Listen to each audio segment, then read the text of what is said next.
So hello everyone. PYQ vocab series का आज से हमारा सेकंड वीडियो है। इससे पहले हम एक वीडियो अपलोड कर चुके हैं। आपने अभी नहीं देखा है तो प्लेलिस्ट में जाकर आप देख सकते हैं। आपको चैनल पर प्लेलिस्ट मिल जाएगी। और यदि आप इस सीरीज़ को रेगुलरली फॉलो करते हैं तो आपको डेफिनेटली इसका एडवांटेज आपके एग्ज़ाम में देखने को मिलेगा। तो चलिए शुरू करते हैं आज की क्लास। तो पहला वर्ड है caustic. Part of speech adjective हो जाएगा। तो कॉस्टिक का मतलब होता है सार्कास्टिक एंड हार्टफुली क्रिटिकल और कैपेबल ऑफ बर्निंग और कोरोडिंग।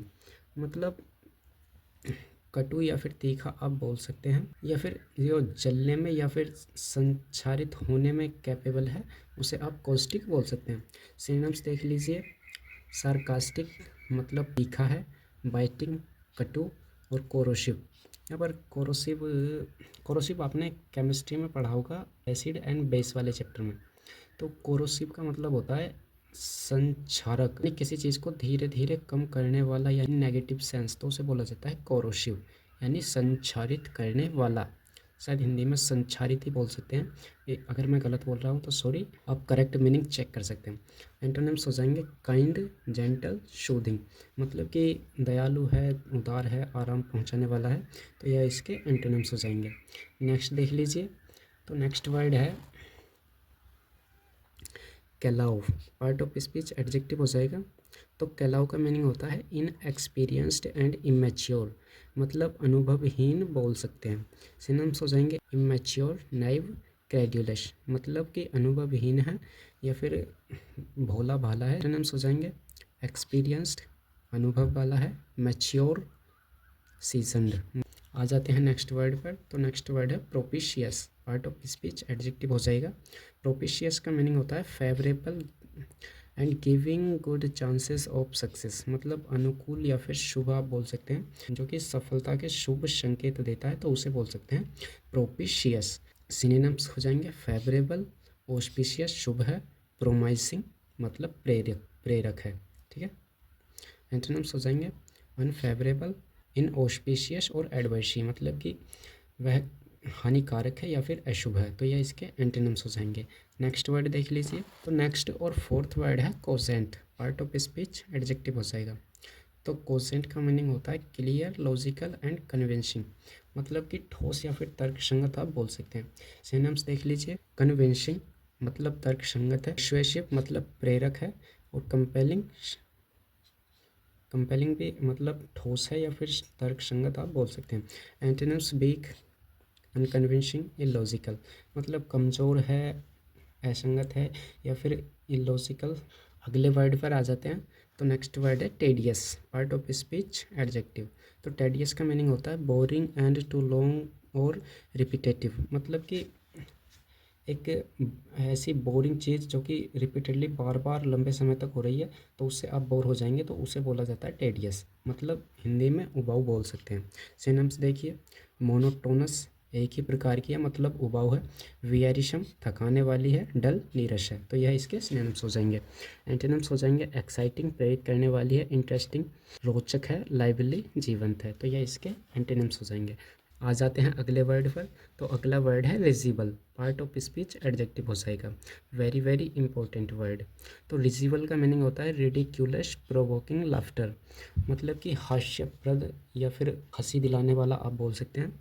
तो सिनोनिम्स हो जाएंगे कॉमिक हास्य, लाफेबल, एब्सर्ड मतलब कि बेहुदा या फिर हास्यप्रद आप बोल सकते हैं। एंटोनिम्स देख लीजिए। सीरियस गंभीर है, सेंसिबल समझदार है, और डिग्निफाइड। तो यह इसके एंटीनिम्स हो जाएंगे। नेक्स्ट वर्ड देखिए। तो नेक्स्ट वर्ड है conceited. Part of speech adjective हो जाएगा। तो कंसीटेड का मीनिंग होता है एक्सेसिवली प्राउड ऑफ वनसेल्फ, यानी खुद पर हद से ज़्यादा घमंड होना, तो उसे बोला जाता है कंसीटेड, यानी घमंडी बोल सकते हैं।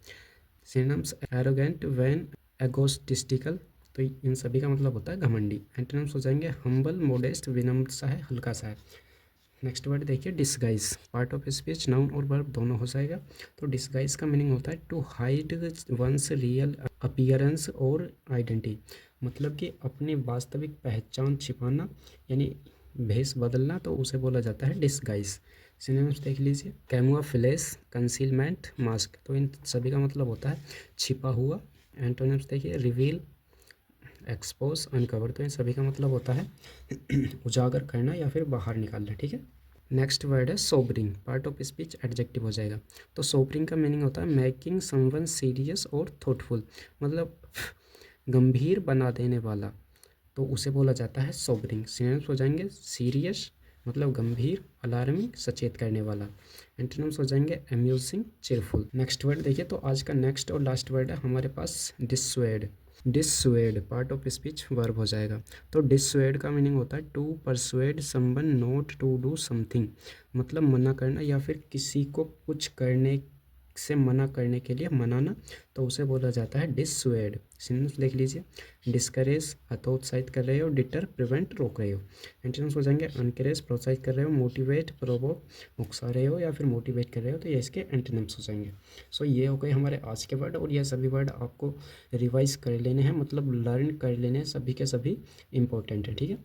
तो आ जाते हैं वन वर्ड सब्सटीट्यूशंस पर। वन वर्ड सब्सटीट्यूशंस देख लीजिए, तो फर्स्ट है a stain caused by a discolouring substance. तो स्टेन का मतलब होता है दाग या फिर धब्बा, उस पर जो दाग धब्बे लग जाते हैं तो उन्हें बोला जाता है ब्लोट, ठीक है। सेकंड है a person who is trained to care for animals, मतलब एक ऐसा पर्सन जो कि पशुओं की केयर करने के लिए ट्रेंड होता है, तो उसे बोलते हैं वेटेरिनेरियन, मतलब पशु चिकित्सक बोल सकते हैं। नेक्स्ट देखिए, ए पर्सन हु रिपेयर्स शूज़, यानी कि शूज़ यानी कि जूतों को रिपेयर करने वाला, तो उसे बोलते हैं कोबलर यानी मोची। नेक्स्ट देखिए, तो फोर्थ है a style of writing characterised by exaggerated sentimentality, तो उसे बोलते हैं मेलोड्रामा, मतलब यह एक प्रकार का नाटक होता है जिसमें उसके कैरेक्टर यानी कि पात्रों को बहुत बढ़ा चढ़ाकर दर्शाया जाता है, तो उसे बोलते हैं मेलोड्रामा। नेक्स्ट देखिए, ए person who studies the science of the human mind, यानी कि एक ऐसा व्यक्ति जो कि मानव मस्तिष्क के विज्ञान का अध्ययन करता है, तो उसे बोला जाता है साइकोलॉजिस्ट, ठीक है। तो यह भी आपको ध्यान रखने हैं। ईडियम्स एंड फ्रेजेस देख लीजिए, तो फर्स्ट है ट्रेड ऑन योर टोज। तो ट्रेड ऑन योर टोज का मतलब होता है ऑफेंड, इरिटेट और एनॉय समवन इंटेंशनली, यानी कि जानबूझकर किसी को चिढ़ाना या फिर उसे गुस्सा दिलाना, तो उसे बोला जाता है ट्रेड ऑन योर टोज, ठीक है। नेक्स्ट है एवरी नुक एंड कैनी, तो एवरी नुक एंड कैनी का मीनिंग होता है एवरी स्मॉल कॉर्नर और हिडन पार्ट, यानी कि एक छोटे से छोटा कोना और जो भी हिडन पार्ट है, तो उसे बोला जाता है एवरी नुक एंड कैनी। नेक्स्ट देखिए, इन ड्रिप्स एंड ड्रैप्स, तो इन ड्रिप्स एंड ड्रैप्स का मतलब होता है इन स्मॉल इरेगुलर अमाउंट्स, मतलब कि बहुत कम अमाउंट होना, तो उसे बोला जाता है इन ड्रैबिस एंड ड्रैप्स। नेक्स्ट देखिए, तो फोर्थ है on the war path. On the war path, इसका मीनिंग होता है angry and ready to fight, यानी कि बहुत क्रोधित और लड़ने के लिए एकदम तैयार रहना, तो उसे बोला जाता है on the war path. Next देखिए, took the wind out of her sails, तो took the wind out of her sails का मीनिंग होता है टुक अवे हर स्ट्रेंथ और एनर्जी। वैसे यहाँ पे हर की जगह पर वंस होना चाहिए था, ठीक है, तो आप इसे ऐसे बोल सकते हैं took the wind out of one's sail, यानी टुक अवे वंस स्ट्रेंथ और एनर्जी, यानी कि किसी की शक्ति या फिर उसकी ऊर्जा को कम करना, तो उसे ही बोला जाता है took the wind out of one's sail, ठीक है। नेक्स्ट देखिए, स्टैब इन वंस बैक, तो स्टैब का मतलब होता है छुरा या फिर छुरा भोंकना, ठीक है। तो स्टैब इन वंस बैक का मीनिंग होता है टू बेट्रॉय समवन, यानी कि किसी को धोखा देना।